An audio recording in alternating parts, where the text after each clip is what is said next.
All right, I'm going to ask my panel to stand by because I want to bring in Congressman Jimmy Gomez as well, a Democrat from California. Congressman, thanks for sticking with us. We've been going back and forth a lot on this breaking news story over the last hour or so, so we appreciate you jumping on for us. So we're getting word now that this thing has been shot down over the Carolina coast in the Atlantic Ocean. U.S. government likely gathering the debris now. The question is what we will learn from that debris and what China has already gathered from this balloon, despite the fact that they said that this was for weather. What is your reaction? First, that this was an unacceptable act by China, violating American airspace and our sovereignty. And the reaction from President Biden was measured, but also proportional to the incident. He took steps, the military took steps to shoot down the balloon, which is the first step to really find out what was behind the balloon, what were the intentions. There are a lot of questions to be asked and answered, and I think with time we'll get that information. But this was more of an embarrassment for China when they have one of their spy balloons discovered and then shot down. But in the end, I think it's going to create more tension between our two countries in the short and long term. Alyssa Slotkin said there needs to be consequences for the CCP beyond the postponement of Secretary Blinken's trip to Beijing. Do you agree with that? And what should that look like?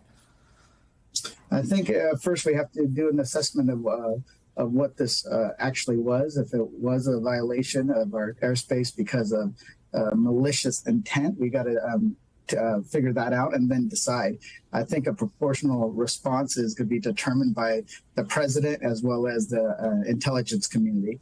But at first, we want the military and the Department of Defense to brief our intel committees in the House and the Senate and the Gang of Eight of what were the facts behind this situation. I just want to be clear. Yeah, Congressman, I just want to be clear for folks while you and I are talking that we're showing images that were taken from earlier. So all of these images that you're seeing now were images of this Chinese spy balloon when they were spotted earlier over the United States. Again, we are now getting reports that it, in fact, has been shot down over the Atlantic Ocean off the Carolina coast, in which the U.S. government is now gathering that debris. As soon as we get some of those images in, which I'm being told are incoming, we're going to bring those to you. Congressman, how worried are you about what else China has been engaged in? Also, the timing of this balloon. I'm not worried because, as you were mentioning earlier in the segment, that our countries are engaged in intelligence gathering in different capacities. I'm not sure what information they were going to get from the balloon that they might not get from, say, their satellites. But I think that this is, I don't want to say par for the course, but this is something that probably our two nations engage in. And but they just got caught and it's an embarrassment for them. So we have to see what their that equipment is all about, what's behind it, and what's the intelligence that they were gathering. And that will tell our intelligence community a lot more about their intentions. Senator Schmidt tweeted out that he's glad it's finally down, but the damage has already been done, and that we need answers from the Biden administration on why it took this long to bring the Chinese spy balloon down and ensure that this never happens again. Do you agree with that? Should it have been done sooner? I don't know what intel that the military had. They determined that it wasn't a military or a physical threat to the United States, and that they took their appropriate. So they took steps, I believe, that were appropriate to shoot it down over U.S.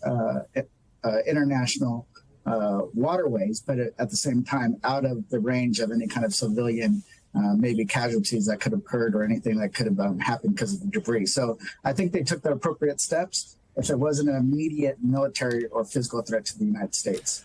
What are your concerns when it comes to diplomacy here, Congressman? Because we talk a lot about the dance that the United States has to do with China now after this incident, and especially because this is an incredibly important relationship, considering the geopolitical position that they are in, the relationship they have with Moscow, the situation with Ukraine as well, and the possibility of aggression towards a key ally to the United States, Taiwan, in the future? I think the United States has to be clear, and I think we have been, that we're going to be locked arms with our allies. Everybody from the Ukraine to South Korea to Taiwan to Japan, that these kind of, I would say, situations that China engages in is not going to dissuade us from living up to our international commitments. But in the short term, I think things are going to get more tense, and they have already been tense. It just brings our relationship to a new low, at least in the last 30, 40 years. Congressman Jimmy Gomez, Democrat from California, we appreciate you jumping on with us. Thank you so much.